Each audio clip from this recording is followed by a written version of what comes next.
నమస్తే అందరికి, నేను భార్గవ్. తెలంగాణ కాంగ్రెస్లో ఏం జరుగుతుంది? ఒకవైపు కొండా సురేఖ పంచాయతీ, మరోవైపు మునుగోడు ఎమ్మెల్యే రాజగోపాల్ రెడ్డి. ఇప్పుడు ఈ నేతలందరూ కలిసి రేవంత్ రెడ్డిని టార్గెట్ చేస్తూ మాట్లాడుతున్నారు.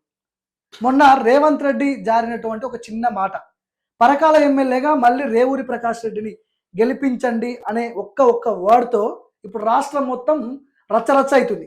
దాని తర్వాత కొండా సుష్మిత రియాక్ట్ అవ్వడం, నీ తమ్ముడు 200 కోట్లకు సంబంధించిన ప్రాపర్టీ కట్టబెట్టలేదా నువ్వు, ఇవన్నీ మాటలు వచ్చినాయి. ఇక రచ్చరచ్చ అవుతుంది. రాజు రేవంత్ రెడ్డికి సంబంధించిన కొంతమంది ఎమ్మెల్యేలు అనుకూల వర్గం కొండా సురేఖను టార్గెట్ చేసి ఈరోజు ప్రెస్ మీట్ పెట్టరు సిఎల్పిలో.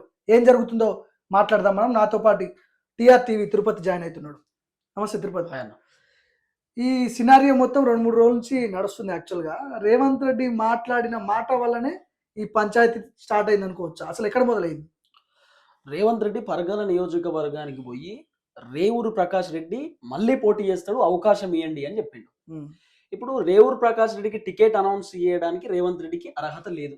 ఇప్పుడు రేవంత్ రెడ్డి ముఖ్యమంత్రి స్థాయిలో ఉన్న, రేవంత్ రెడ్డి కాంగ్రెస్ పార్టీలో పిసిసి పదవిలో ఉన్న రేవంత్ రెడ్డి ఈ వ్యక్తికి నేను ఎమ్మెల్యే టికెట్ ఇచ్చేస్తున్నా అని చెప్పడానికి ఉండదు. కాంగ్రెస్ లో ఎక్కడ ఉంటదంటే బీఆర్ఎస్ పార్టీకి ఉంటుంది. ఎందుకంటే బీఆర్ఎస్ పార్టీ అధినేత కేసీఆర్, లేకపోతే వర్కింగ్ ప్రెసిడెంట్ కేటీఆర్. ప్రాంతీయ పార్టీ కాబట్టి, సో మన గల్లీ పార్టీ కాబట్టి మనం ఏం చేసుకోవడానికని ఉంటది. కానీ ఇది ఢిల్లీ పార్టీ కదా, నాట్ ఓన్లీ కాంగ్రెస్ తో పాటు భారతీయ జనతా పార్టీ కూడా అధ్యక్షులు మేము టికెట్ అనౌన్స్ చేస్తామని చెప్పడానికి ఉండదు. వీళ్ళు ఏం చేయాలా, ఒక ప్రొఫార్మా తయారు చేయాలా, అంటే వీళ్ళు లిస్టు తయారు చేయాలి.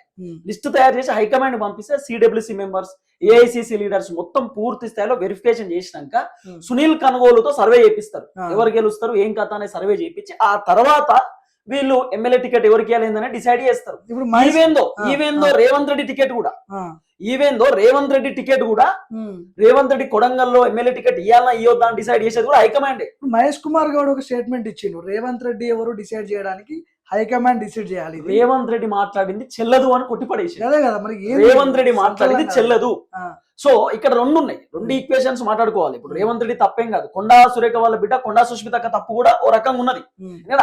ఆమె నేను ఎమ్మెల్యేగా పోటీ చేస్తా, టికెట్ నాదే, మీ తాత వచ్చినా మీ నాయన వచ్చినా నన్ను అడ్డుకునే ప్రసక్తే లేదు, ఆత్మస్థైర్యాన్ని నమ్ముకొని మాట్లాడింది. అది కరెక్ట్. కాకపోతే కాంగ్రెస్ లో నేనే ఎమ్మెల్యే నాకే టికెట్ అని వాళ్ళు అనుకోవడానికి కూడా ఉండదు. లేదు మరి వాళ్ళు అనుకోవడానికి ఉండదు. ఇండిపెండెంట్ గా పోటీ చేయవచ్చు. ఈ రోజు సుష్మితకు ఒక అద్భుతమైన మాట మాట్లాడేది. ఏమన్నదంటే నేను ఇండిపెండెంట్ గా పోటీ చేశాను గెలుస్తా అన్నది. సూపర్, హ్యాట్స్ ఆఫ్ చెప్పాలి. విషయం పార్టీలో టికెట్ నాదే అని చెప్పడానికి ఉండదు. ఎందుకంటే టికెట్ నాకు నేనేం డిసైడ్ చేసుకోవడానికి ఉండదు. కాంగ్రెస్ అవకాశం ఉండదు అట్లా. ఎవ్రీథింగ్ హైకమాండ్ డిసైడ్ చేయాలి. కాబట్టి ఇప్పుడు ఇంకో మీరు అడిగింది ఒక 2 పాయింట్ ఏంటంటే, కొండా సుష్మిత మాట్లాడితే కొండా సురేఖకు సోకాస్ నోటీస్ చేయడం ఏందనేది క్వశ్చన్. అంతే కదా, అసలు ఆమె పార్టీలో సభ్యత్వం లేదని చెప్పి చాలా మంది అంటున్నారు. అయితే రేవంత్ రెడ్డి ఎందుకు కొండా సురేఖ పైన టార్గెట్ చేసిండు, కొండా సురేఖను టార్గెట్ చేయడానికి రీజన్ ఏంది చెప్పనా? రోహిన్ రెడ్డి వర్సెస్ ఇంకొక వ్యక్తికి సంబంధించిన పంచాయతీ నడిచింది, ఓఎస్డి. కొండా సురేఖ ఓఎస్డి సుమంత్ అనుకుంటా, ఆయనకు సంబంధించి 2 పంచాయతీలు నడిచినప్పుడు ఒక సిమెంట్ రివాల్వర్ పెట్టిరు, డబ్బులు ఏదో తీసుకుందాం అనుకున్నా, రకరకాల పంచాయతీలు గతంలో వచ్చినాయి. ఓఎస్డిని తొలగించిరు, కొండా సురేఖ ఓఎస్డి సుమంత్ ని తొలగించి ఆయన అరెస్ట్ చేయడానికి ఇంటికి వచ్చిరు పోలీసులు. ఇంటికి వచ్చినప్పుడు ఆ రోజు మీడియాలో కొండా సుష్మిత మాట్లాడింది ఏమని, రేవంత్ రెడ్డి అన్నదమ్ములు మంచిరేవుల కాడ కొన్ని భూములు దందాలు చేస్తున్నారు, కబ్జాలు పెడుతున్నారు. ఎవరు మాట్లాడారు? కొండా సురేఖ వాళ్ళ బిడ్డ మాట్లాడింది. కొండా సుష్మిత మీడియాతో మాట్లాడింది, అన్నదమ్ములు దందాలు చేస్తున్నారు, రోహిన్ రెడ్డి రివాల్వర్ పెట్టిండట, తుపాకీ పెట్టిండట అని చెప్పి ఆమె మాట్లాడింది. రేవంత్ రెడ్డి వెనకాల వేం నరేందర్ రెడ్డి కూడా అనేక వ్యవహారాలు నడిపిస్తున్నాడు అని చెప్పి కూడా ఆమె మాట్లాడింది. ఇవన్నీ మాట్లాడినప్పుడు అప్పుడే రేవంత్ రెడ్డి ఆయన కుట్రలు స్టార్ట్ చేసిండు.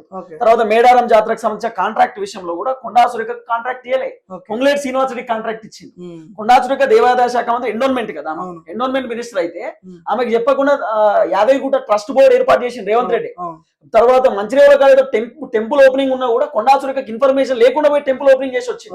అంటే దేవాదాయ శాఖకు సంబంధించిన వ్యవహారాలన్నీ రేవంత్ రెడ్డి కావాలని చూసుకుంటున్నాడు. కొండా సురేఖని కార్నర్ చేసింది మొత్తం స్టార్టింగ్ నుండి. ఇప్పుడు కొంతమంది ఎమ్మెల్యేలు ఈ రోజు రేవంత్ రెడ్డికి అనుకూలంగా ఉన్నటువంటి ఎమ్మెల్యేలు, మందుల సామెలు, వేముల వీరేశము, వెడమ బుజ్జు, ఇట్లాంటి ఎమ్మెల్యేలు అంతా సిఎల్పిలో ఏమని పెట్టారు అంటే కొండా సురేఖని సస్పెండ్ చేయాలి. నాకు అర్థం కాని విషయం ఏంటంటే మాట్లాడింది సుష్మిత, కొండా సురేఖని ఎందుకు సస్పెండ్ చేయాలనేది, వీళ్ళెందుకు ఇంత ఇంటెన్షనల్ గా ప్రెస్ మీట్ పెట్టారు అనేది అర్థం కాని విషయం. నాకున్న సమాచారం నేను చెప్తున్నా మీకు. కొండా సురేఖను మంత్రి పదవి నుండి హైకమాండ్ తొలగించబోతున్నారు. పక్క ఇది ఇక జరుగుతుంది, వేరే ఆప్షన్ లేదు. ఎందుకంటే ఎమ్మెల్యేలు అందరూ ఒకేసారి తిరుగుబాటు చేసేసరికి ఒక మంత్రి పైన హైకమాండ్ కూడా కొంత ఆలోచన చేసి ఈ ప్లానింగ్ అంతా రేవంత్ రెడ్డి చేయించాడు వెనకాల నుండి. అది కూడా నేను చెప్తా, ఎట్లా ప్లానింగ్ చేయించాను అనేది కూడా నేను చెప్తా. కానీ బీసీ మహిళ కదా, బీసీ రేవంత్ రెడ్డి తీసేస్తే వ్యతిరేకత. రేవంత్ రెడ్డి లండన్ లో ఉన్నాడు. రేవంత్ రెడ్డి 20వ తారీఖు పొద్దుగానే లండన్ పోయిండు. లండన్ లో 23వ తారీఖు మళ్ళీ హైదరాబాద్ కు వచ్చేస్తాడు. ఎందుకంటే అమెరికా పోవడానికి ఆయనకు అవకాశం లేదు. ఆ పర్యటనను కేంద్ర ప్రభుత్వం అనుమతించలేదు అమెరికా పోవడానికి. సో లండన్ నుండి రాబోతున్నాడు. లండన్ నుండి రేవంత్ రెడ్డి వచ్చిన వెంటనే చిన్నారెడ్డి పదవి పోతుంది. చిన్నారెడ్డికి సంబంధించినటువంటి ఏదైతే క్రమశిక్షణ కమిటీకి సంబంధించినటువంటి ఆయన దాంట్లో క్రమశిక్షణ కమిటీలో కూడా ఆయన ఉన్నట్టున్నాడు. సో ఆయనకు సంబంధించిన పదవి ఫస్ట్ పోబోతున్నది. పదవిని తీసేస్తారు చిన్నారెడ్డికి సంబంధించి. కొండా సురేఖ మంత్రి పదవిని కూడా హైకమాండ్ తొలగించడానికి అవుట్ రైట్ సిద్ధమైపోయినారు అనేది కూడా ఒక పెద్ద చర్చ. రెండోది, రేవంత్ రెడ్డి 42 మంది ఎమ్మెల్యేలకు ఫోన్లు చేసి మీరు ప్రెస్ మీట్ పెట్టమని చెప్తారట. నేను చెప్తున్న మాట ఈ రోజు పెట్టిన చాలా మంది రాజకీయ విశ్లేషకులు, సీనియర్ జర్నలిస్టులు వాళ్ళ రకరకాల మీడియా ఛానల్ మాట్లాడుకున్నటువంటి మాటలే. రేవంత్ రెడ్డి 42 మంది ఎమ్మెల్యేలకు చెప్తాడు, మీరు నాకు అనుకూలంగా ప్రెస్ మీట్ పెట్టండి, మాట్లాడండి. కొండా సురేఖకు, కొండా సుష్మితకు వ్యతిరేకంగా మీరు ప్రెస్ మీట్ పెట్టి మాట్లాడండి అని చెప్పి రేవంత్ రెడ్డి చెప్తే దాదాపు 42 మందికి చెప్పిండు కదా. 16 మంది ఎమ్మెల్యేలు వచ్చి 2 ఎమ్మెల్సీలు వచ్చారు. 16 మంది ఎమ్మెల్యేలు 2 ఎమ్మెల్సీలు. రేవంత్ రెడ్డి బలమైంది ఇక్కడ అర్థమైపోతుంది. మొత్తం మీద 20 మంది కూడా రాలేదు. అదే రేవంత్ రెడ్డి బలమైంది ఇక్కడ అర్థమైంది. 18 మంది మాత్రమే వచ్చారు. అంటే రేవంత్ రెడ్డి బలం మనకు క్లియర్ గా అర్థమైపోయింది కదా. రేవంత్ రెడ్డి బలం ఎంత, రేవంత్ రెడ్డి ఎంతమంది ఎమ్మెల్యేల సపోర్ట్ ఉన్నదని అర్థమవుతుంది. 2 ఈక్వేషన్స్ ఉంటాయి దీంట్లో. ఇప్పుడు డిసెంబర్ తర్వాత రేవంత్ రెడ్డిని ఉంచుతారా, రేవంత్ రెడ్డిని ముఖ్యమంత్రి పదవికి తీసేస్తారా అనడానికి ఇప్పుడు క్వశ్చన్ మార్క్. కొండా సుష్మిత ఒక మాట అన్నది, షీల్డ్ కవర్ లో రేవంత్ రెడ్డి ఎవరు, షీల్డ్ కవర్ లో ఇప్పుడు వేరే పేరు వస్తే ఆయన కథం అయిపోతాడు, ఆయన ఎవరు అని చెప్పండి. నేను అదే చెప్పబోతున్నా. చాలా సినిమాలు మీరు చూసి ఉంటారు. భరత్ అనే నేను, లీడర్ సినిమా, ఆ తర్వాత 1 డే సీఎం సినిమాలు కూడా మీరు చూసి ఉంటారు. దాంట్లో క్లియర్ గా ఉంటది ఏంది, ఎమ్మెల్యేలు ఎవరికైతే ఎక్కువ సపోర్ట్ చేస్తారో వాళ్ళే సీఎం అవుతారు. సీఎం ఎన్నుకునేటటువంటి ఎన్నిక ఎమ్మెల్యేలకే ఉంటది అర్హత. సో మనం ఎమ్మెల్యేలను గెలిపియాలి, ఎమ్మెల్యేలు ముఖ్యమంత్రిని ఎన్నుకోవాలి. ఇప్పుడు 66 మంది ఎమ్మెల్యేలు ఉన్నారు కాంగ్రెస్ పార్టీలో రేవంత్ రెడ్డితో కలిపి. రేవంత్ రెడ్డి కాసేపు పక్కన పెడదాం. 65 మంది ఎమ్మెల్యేలు ఉంటారు మంత్రులతో కలిపి. ఈ 65 మంది ఎమ్మెల్యేలలో 35 మంది ఉత్తమ్ కుమార్ రెడ్డికి సపోర్ట్ చేసి 30 మంది రేవంత్ రెడ్డికి సపోర్ట్ చేసినాక ఉత్తమ్ కుమార్ రెడ్డి సీఎం అవుతారు. అంతే కదా. ఎందుకంటే ఎమ్మెల్యేల మద్దతు ఉత్తమ్ ఉంది కాబట్టి ఉత్తమ్ అవుతాడు. మళ్ళీ దీంట్లో ఇంకో పంచాయతీ ఉంది, రాజగోపాల్ రెడ్డి పంచాయతీ ఉంది కదా. ఇంకోటి రాజగోపాల్ రెడ్డి ఎందుకు నేను రేవంత్ రెడ్డి ముఖ్యమంత్రి పదవి పోయే అవకాశం ఉందని చెప్తున్నా అంటే, రేవంత్ రెడ్డి పైన ఎంత వ్యతిరేకత ఉందో ఇలా అర్థమైంది. 40 మంది ఎమ్మెల్యేలు ఒక ముఖ్యమంత్రి ఫోన్ చేసి నాకు అనుకూలంగా ప్రెస్ మీట్ పెట్టండి అని చెప్తే 66 మంది ఎమ్మెల్యేలలో 30 మంది అన్నారా, 25 మంది అన్న. అంటే నీ బలం ఇక్కడే ఏందనేది అర్థమైపోయింది కదా. ఇంకోటి, ఇప్పుడు మంత్రులు రాలేదు. వాకాటి శ్రీహరి రేవంత్ రెడ్డి రాలేదు కదా. ఉత్తమ్ సరే, ఉత్తమ్ అంటే రేవంత్ రెడ్డి కొంత కోపమో లేకపోతే సంథింగ్ ఉంటది. ఉత్తమ్ కుమార్ రెడ్డికి రేవంత్ రెడ్డికి వాడదు, పొంగులేటికి రేవంత్ రెడ్డికి వాడదు. ఆ తర్వాత బట్టి సరే వీళ్ళు అనుకూలంగా ఉన్న పెద్ద మనిషి కాబట్టి కాసేపు అనుకుందాం, వెంకటరెడ్డి కూడా రాడు అనుకుందాం. వాకాటి శ్రీహరి రేవంత్ అన్నకి దగ్గర కదా, అడ్లూరి లక్ష్మణ్ రేవంత్ అన్నకి దగ్గర కదా, పొంగులే తర్వాత వివేక్ వెంకట స్వామి రేవంత్ అన్నకి దగ్గర కదా, పొన్నం ప్రభాకర్ దగ్గర కదా, సీతక్క వెరీ దగ్గర కదా, చాలా దగ్గర కదా సీతక్క. ఈ మంత్రులు ఎందుకు రాలేదు? ఈ మంత్రులు రాకపోవడానికి రీజన్ ఏంది అంటే వీళ్ళు కూడా నీ మీద వ్యతిరేకంగా ఉన్నారా? ఇప్పుడు ఇదేదో జరుగుతుంది, భార్గవ్కు నాకు గొడవ ఉంటేనే భార్గవ్కి ఏమైనా అయితే నేను రాను. భార్గవ్కు నాకు ఏ గొడవ లేనప్పుడు ఏదన్నా ఇబ్బంది ఉందంటే అట్లీస్ట్ మాట్లాడకపోయినా వెనకాలైనా కూర్చుంటాయి కదా, అంతే కదా, వెనకాల కనబడతాయి కదా సపోర్టివ్ గా. ఈ రోజు వచ్చినటువంటి ఎమ్మెల్యేలు కూడా అందరూ మాట్లాడలే, వెనకాల కూర్చున్నారు 2-3 ఎమ్మెల్యేలు. వాళ్ళు ఎక్కడ కూడా సపోర్ట్ చేయలేదు, డిస్కస్ చేయలే, మాట్లాడలేకపోయారు. ఎందుకు మాట్లాడలేదంటే కొండా సురేఖకు వాళ్ళకు మంచి సన్నిహితమే ఉంటది, కాకపోతే రేవంత్ రెడ్డికి సపోర్ట్ చేయాలనే ఆలోచనతో 2-3 ఎమ్మెల్యేలు మాట్లాడలేదు. ఇప్పుడు వాళ్ళకు కూడా జనరల్ గా లేదు కొండా సురేఖని బదనాం చేయాలని అసలు లేదు. ఇప్పుడు ఇంకోటి తప్పదు కాబట్టి చేస్తున్నారేమో. కొండా సురేఖ బీసీ బిడ్డ, ఆమె కష్టపడి ఎదిగింది, ఆమె చాలా కష్టపడ్డది. ఇంకోటి నేను చెప్తున్నా, రేవూరు ప్రకాష్ రెడ్డిని గెలిపియమని రేవంత్ రెడ్డి చెప్పిండు కదా. నేను పరకాల్లోనే చదువుకున్నా, పరకాల్లోనే నేను ఎక్కువ పెరిగిన, మొత్తం పరకాల్లోనే, నేను పరకాల్ జోన్ లోనే ఉంటాను. మా జయశంకర్ భూపాలపల్లి పరకాల మా ఊరు పక్కన 8 కిలోమీటర్లు ఉంటది. నాకు తెలుసు రేవూరు ప్రకాష్ రెడ్డి ఎవరో 2023 ఎన్నికలలో ఎవరికి తెలియదు, ఎవరికి తెలియదు. నాకు తెలిసి ఆయన భారతీయ జనతా పార్టీ నుండి కాంగ్రెస్ వచ్చిన కూడా పార్టీ మారినటువంటి వ్యక్తి. ఆయన ఒరిజినల్ కాంగ్రెస్ పార్టీ లీడర్ అని నేను అనుకోవట్లేదు. రేవూరు ప్రకాష్ రెడ్డి ఆయన పార్టీ మారినటువంటి వ్యక్తి, ఆయన వచ్చి కాంగ్రెస్ పార్టీ కోసం వే ఉంది కాబట్టి గెలిచిండు. అంతే, అప్పుడు వే ఉంది కాబట్టి గెలిచిండు. చల్లధర్మారెడ్డి అప్పుడు కూడా గట్టిగానే ఉన్నాడు అక్కడ ఉన్నప్పుడు. ఆయన ఓడిపోవడం రీజన్ ఏంటంటే బీఆర్ఎస్ పైన ఉన్న వ్యతిరేకత, అంత సింపుల్ ఏం లేదు. సుష్మిత ఇప్పుడు కొండా సుష్మిత అని ఎమ్మెల్యేగా చేయబోయేది రేవంత్ రెడ్డి నాకు తెలిసింది, లేని లీడర్ ని తయారు చేస్తున్నారు. ఇంకో విషయం చెప్తా, కొండా సుష్మిత పరకాల నియోజకవర్గం నుండి ఇండిపెండెంట్ గా పోటీ చేసిన మనం ఊహించినటువంటి ఎక్కువ మెజారిటీతో గెలుస్తాం. మనం ఊహించుకో అంత ఎక్కువ మెజారిటీతో గెలుస్తాం. ముఖ్యమంత్రి టార్గెట్ చేసింది కొండా సుష్మితనే ఇక్కడ. మరి కొండా సుష్మిత విషయం చెప్పనా, కాబట్టి ఆమె ఇంకో విషయం చెప్తా. కొండా సుష్మితక్కను చిట్టక్క అని పిలుస్తారు. నేను కూడా అట్లనే పిలుస్తా చిట్టక్కను. అంటే నాకు అంత క్లోజ్ అంటే కాదు, కానీ వాళ్ళ కుటుంబంతో ఉన్న అటాచ్మెంట్ నార్మల్ గా అందరికి ఉంటది. ఉమ్మడి వరంగల్ జిల్లాలో ఉన్న వాళ్ళకి అందరికి కొండా ఫ్యామిలీతో అటాచ్మెంట్ ఉంటది. అట్లా నాకే పార్టీతో సంబంధం లేదు, నేను నార్మల్ గా చెప్తున్నా. ఆమె ఆమె ఆమె ఆమె అనుకుంటే ఎన్ని కోట్లైనా ఖర్చు పెట్టగలుగుతాను ఆమె అనుకుంటే. ఒకవేళ అవతల వ్యక్తిని ఓడగొట్టాలనుకుంటే ఆమె డబ్బులు ఖర్చు పెట్టి ఎన్నికల్లో ఛాన్స్ ఉందా? కొండా సుష్మిత పరకాల నియోజకవర్గంలో భారీ మెజారిటీతో గెలుస్తుంది. ఇండిపెండెంట్ గా పోటీ చేసిన గెలుస్తుంది, వేరే ఆప్షన్ లేదు. రేవంత్ రెడ్డి రేవూరు ప్రకాష్ రెడ్డి నిల్చోబెట్టిన, రేవంత్ రెడ్డి పరకాలకు వచ్చి నిల్చున్న, ఎమ్మెల్యేగా పోటీ చేసిన కొండా సుష్మిత పరకాల్లో గెలవబోతుంది. ఇప్పుడు లండన్ నుంచి హైదరాబాద్కు వచ్చిన తర్వాత రేవంత్ రెడ్డి ఆయన తీసుకునే యాక్షన్ ప్లాన్ ఏంది? ఫస్ట్ కొండా సురేఖను మంత్రి పదవి నుండి తీసేస్తాడు. ఆ తర్వాత రాజగోపాల్ రెడ్డికి షోకాజ్ నోటీస్ ఇస్తారు. రాజగోపాల్ రెడ్డి ఆయన ఏం చేయలేరు, ఎందుకంటే రాజగోపాల్ రెడ్డి ఆయన ఇబ్బంది పెడదామనే ఆలోచన వీళ్ళకుండా ఇబ్బంది అవుతుంది. ఇప్పుడు ఇంకోటి చెప్తా, కొండా సురేఖను వీళ్ళు మంత్రి పదవి నుండి తీసేస్తే కొండా సురేఖ చూసుకుంటుంటది అనుకుంటున్నావా? కొండా సురేఖకి ఏం చేయాలో తెలియదా? ఉమ్మడి వరంగల్ జిల్లా మొత్తం ఆమెకి పట్టున్నది కదా. పట్టు కాదు, మురళి కొండా సురేఖ. ఉమ్మడి వరంగల్ జిల్లాలో కొండా ఫ్యామిలీ అంటే చాలా మందికి గౌరవం, మర్యాద, ప్రేమ కూడా ఉంటది. చాలా మందికి భయం కూడా ఉంటది, భయం కూడా ఉంటది. కొండా మురళి ఆయన ఎంత మంచి వ్యక్తో చెప్తా నేను. ఏదన్నా ఇబ్బంది ఉండి కొండా మురళి దగ్గరికి పోతే విత్ ఫ్యాక్షన్ ఆఫ్ సెకండ్ అయినా పని చేస్తాడు. సార్ ఇగో వీళ్ళకి ఫోన్ చేయండి, కలెక్టర్ చేస్తాడు. సార్ ఇగో సిఐ ఇబ్బంది పెడుతుంది, సిఐకి ఫోన్ చేసి మాట్లాడతాడు. అసలు మనం ఆయనకు ఫోన్ చేయాల్సిన అవసరం లేదు. పోలీస్ స్టేషన్ పోయి ఇగో నాకు అన్యాయం జరిగింది, కొండా మురళి సార్ దగ్గర పోయి వచ్చినా అంటే పోలీసు వాళ్ళు పని చేస్తారు. రాజగోపాల్ రెడ్డి కొండా ఫ్యామిలీ కలిస్తే ఎట్లుంటది ఈ సందర్భంలో? నేను ఇప్పుడు అదే చెప్పబోతున్నా. ఎవరికి రాజగోపాల్ రెడ్డి, కొండా సురేఖ వీళ్ళిద్దరు కలిసి ఒక పొలిటికల్ పార్టీ పెట్టిరనుకో, తెలంగాణలో బీవత్సం జరుగుతుంది. తెలంగాణలో అసలు ఎవరు ఊహించినటువంటి తరహాలో వ్యవహారం ఉంటది అంతా. ఇప్పుడు ఎందుకంటే కొండా సురేఖ ఆర్థికంగా బలంగా ఉన్నటువంటి వ్యక్తి, రాజగోపాల్ రెడ్డి ఆర్థికంగా బలంగా ఉన్నటువంటి వ్యక్తి. తర్వాత Rajagopal Reddy senior leader, Konda Surekha senior leader, వీళ్ళని తట్టుకోవడం సీనియర్ లీడర్. కొండా మురళి ఆయన రాజకీయాలలో దిట్ట. కొండా మురళి రాజకీయాలలో ఉండి నడిపిస్తాడు మొత్తం. కొండా మురళికి ఏం చేయాలా, రాజకీయాలలో ఎట్లా చేయాలి, ఎట్లా గెలిపించుకోవాలా, ఏ విధంగా పాలిటిక్స్ చేయాలనేది బాగా తెలుసు. కొండా మురళి బాగా తెలుసు.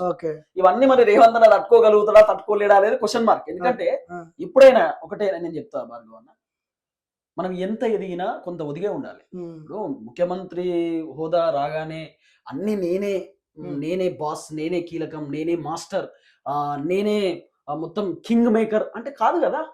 ఇప్పుడు ముఖ్యమంత్రి పదవి వచ్చిందంటే కొంత దాన్ని చూస్తూ ఉండాలా, దాన్ని చేయాలా, ఇంకా అద్భుతంగా చేయాలి. సిచ్యువేషన్ లో కేసీఆర్ ఉన్నాడు అనుకున్నాం, అసలు ఇంత పంచాయతీ ఇంత గందరగోళంగా ఉంటుందా? ఇప్పుడు ఒకటే కన్ను చూపులతోనే అక్కడ మొత్తం సెట్ చేస్తారు అనుకుంటా. మీరు ఒక సందర్భంలో వీడియోలో మాట్లాడుతుంటే నేను విన్నా, ఏంటిది అది, వేరే పార్టీ వాళ్ళు తలుపులు పెట్టి లోపల కొట్టుకుంటారు, ఈ పార్టీ వాళ్ళు డైరెక్ట్ కెమెరాల ముందే అనుకుంటారు, గాంధీ భవన్ లోనే అనుకుంటారు అనే మాట మీరు చెప్పినప్పుడు నేను విని నవ్వుకున్నా. అది నిజంగా వాస్తవం, అది నిజం. అది ఇప్పుడు మొన్న ఫిరోజ్ ఖాన్ అన్నది ఉన్న ఇంకో పంచాయతీ అయింది గాంధీ భవన్, కెమెరాల ముందే నెట్టుకుంటున్నారు, వాళ్ళకి ఏదో అంత విచిత్రం జరిగింది. ఆ తర్వాత మళ్ళీ వాళ్ళే కలిసిపోయారు, అది వేరే విషయం. కాంగ్రెస్ లో కొట్టుకుంటారు, కలిసిపోతారు. కాంగ్రెస్ లో పంచాయతీ అయితలేదు ఏంటంటే ఆశ్చర్యపోవాలి మనం. ఏందన్నా ఇన్ని సంవత్సరాల నుండి పంచాయతీ అయితలేదు ఆశ్చర్యపోవాలి. పంచాయతీ అవుతుందంటే కామనే కదా, పంచాయతీ ఏముంది అనుకుంటాం. కానీ ఈ పంచాయతీ ఇప్పుడు తారాస్థాయికి చేరింది, తారాస్థాయికి ఎవరు ఊహించినటువంటి తరహాలు. కానీ ఒకటి మాత్రం విచిత్రం భార్గవ్ అన్న, ఒక సాధారణ వ్యక్తి, ఒక మంత్రి బిడ్డ, ఆమె ఈ రోజు రాష్ట్రాన్నే సంచలనాన్ని సృష్టిస్తుందంటే మరి ఆ వ్యక్తికి ఎంత గట్స్ ఉండాలి. కొండా సుష్మిత ఒక్క మాట మాట్లాడితే ఎమ్మెల్యేలు మొత్తం 10-15 మంది ఎమ్మెల్యేలు గాంధీ భవన్ లో కూర్చొని ప్రెస్ మీట్ పెడతా ఉన్నారు, ఆమె తిడతా ఉన్నారంటే అసెంబ్లీలో అనుకుంటా సిఎల్పీలో ఆమె స్థాయి ఎంత పెరగాల కదా. అవునా కదా, ఇప్పుడు ఆమె గాలికి పోయే దాన్ని ఏదో తలిగించుకుంటారు అంటే అట్లే ఉంది రేవంత్. ఇప్పుడు ఎందుకు ఆడికి పోయి రేవూరు ప్రకాష్ రెడ్డి ఎమ్మెల్యే టికెట్ అని అనౌన్స్ చేయాల్సిన అవసరం ఏమున్నది? ఇప్పుడు ఆయన 80 ఏళ్ళు ఉన్నాయంట కదా. ఏదున్నా కూడా సరే, ఏజ్ తో సంబంధం లేదు అనుకుందాం ఫర్ ఎగ్జాంపుల్. అయినా కూడా ఇప్పుడు రేవూరు ప్రకాష్ రెడ్డి గెలుస్తాడు ఆయనకి టికెట్ అని చెప్పాల్సిన అవసరం నీకు ఏమున్నది? ఎన్నికలు కూడా ఇప్పుడు పబ్లిక్ లేవు. డిసైడ్ చేస్తారు. ఎన్నికలు లేవు. Decide public. ఇంకా 2 సంవత్సరాల పరిపాలన ఉన్నది, ఆ, 2.5 సంవత్సరాలు ఉంది ఇంకా. ఉమ్, ఇప్పుడే పోయి రేవూరు ప్రకాష్ రెడ్డి అంటే ఇప్పుడు ఎన్నికలు వస్తాయా? అదే కదా. ఇప్పుడు రేవూరు ప్రకాష్ రెడ్డి రాజీనామా చేసి మళ్ళీ పోటీ చేస్తాడా? చేయడు కదా. ఉమ్, ఇప్పుడే నీకు వచ్చిన బాధ ఏంది? ఉమ్, ఇప్పుడు మళ్ళీ భారీ సభలు పెట్టావు మరి పరకాల్లో? అదే కదా. ఇదే లాస్ట్ సభనా? సో టోటల్ గా ఈ ఎపిసోడ్ మొత్తంకి ఏం చెప్తావు? ఇప్పుడు కాంగ్రెస్ పార్టీ పరిస్థితి ఏంది భవిష్యత్తులో? నేను ఇట్లనే పంచాయతీలు అయితే సింపుల్ ఒకటి చెప్తున్నా, ఉమ్, ప్రభుత్వం అయితే పడిపోదు. ప్రభుత్వము పడిపోదు ఇప్పుడు పడిపోదు. ఆ. ప్రభుత్వం ఇంకా 2 సంవత్సరాలు కంటిన్యూ అవుతుంది. ప్రభుత్వం పడిపోయే అవకాశం లేదు. లేదు. ప్రభుత్వం పడిపోదు. రేవంత్ రెడ్డి కాకపోతే ఉత్తమ్ కుమార్ రెడ్డి అన్న, ఉమ్, రేవంత్ రెడ్డి కంటే సూపర్ సీనియర్ ఉత్తమ్ కుమార్ రెడ్డి. ఉమ్, ఉత్తమ్ కుమార్ రెడ్డి కాకపోతే బట్టి విక్రమార్క, ఉమ్, బట్టి విక్రమార్క కూడా కాకపోతే కోమటిరెడ్డి వెంకటరెడ్డి, ఉమ్, కోమటిరెడ్డి వెంకటరెడ్డి కాకపోతే రాజగోపాల్ రెడ్డి ఉన్నాడు, ఉమ్, రాజగోపాల్ రెడ్డి కాకపోతే సీతక్కకి ఇస్తారు ముఖ్యమంత్రి పదవి. అంతే. ఏముందో దాంట్లో ఇబ్బంది ఏం లేదు. అంతే కదా. వీళ్ళు ఎవరు కాకపోతే డైరెక్ట్ రాహుల్ గాంధీ పరిపాలన చేస్తారు. వచ్చిన బాధ ఏమున్నది? రాహుల్ గాంధీకి నామినేటెడ్ ఎమ్మెల్సీ పదవి ఇచ్చి ఉమ్, సరే ఆయన ముఖ్యమంత్రి చేస్తే వీళ్ళు ఆశ్చర్యపోవాల్సిన అవసరం ఉందా ఏమన్నా? ఓకే. లేకపోతే ఆయన డిప్యూటీ సీఎం చేస్తే ఏమైనా ఆశ్చర్యపోవాల్సిన అవసరం ఉందా? ఉమ్, ఇదంతా కాదంటే పిసిసి అధ్యక్షుడు మహేష్ అన్నకి ఇస్తారు. ఉమ్, సింపుల్ కదా. బీసీ బిడ్డ ముఖ్యమంత్రి అవుతాడు. ఉమ్, ప్రభుత్వం పడిపోదు. కానీ వీళ్ళు కానీ ఉమ్, ప్రభుత్వానికి ఎంత ఇబ్బంది కావాలో, ఎంత డ్యామేజ్ కావాలో అంత డ్యామేజ్ అవుతుంది. ఇలా కాంగ్రెస్ ను చూసి కేటీఆర్ పకపగా నవ్వుతున్నాడు. మంచిగా సినిమా చూస్తారు కదా వాళ్ళు. కేటీఆర్ అదేదో నవ్వుకుంటున్నాడు. 70mm థియేటర్ లో సినిమా చూసి ఎంజాయ్ చేస్తారు కదా. కేటీఆర్ నవ్వుకుంటున్నాడు, ఆ. బండి సంజయ్ అన్న నవ్వుకుంటున్నాడు, రామచంద్రరావు అన్న నవ్వుకుంటున్నాడు. వీళ్ళందరూ నవ్వుకుంటున్నారు.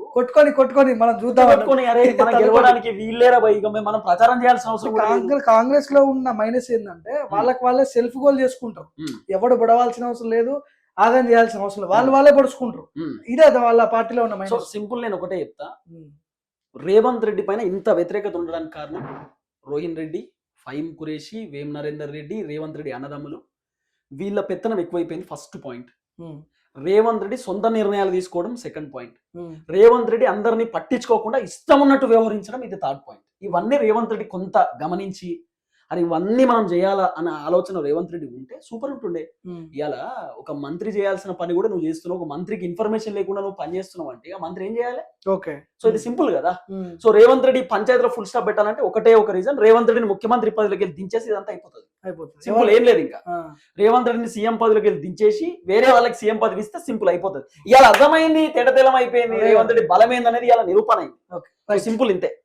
సో ఇది ఇట్లాంటి ఇంట్రెస్టింగ్ ఇన్ఫర్మేషన్ తెలంగాణ ప్రజలకు, తెలంగాణలో ఉన్నటువంటి పొలిటికల్ అప్డేట్స్ ఫాలో అవుతున్నటువంటి ప్రజలకు ఇన్ఫర్మేషన్ రావాలంటే ఫస్ట్ ఛానల్ని సబ్స్క్రైబ్ చేసుకోవడం మర్చిపోకండి.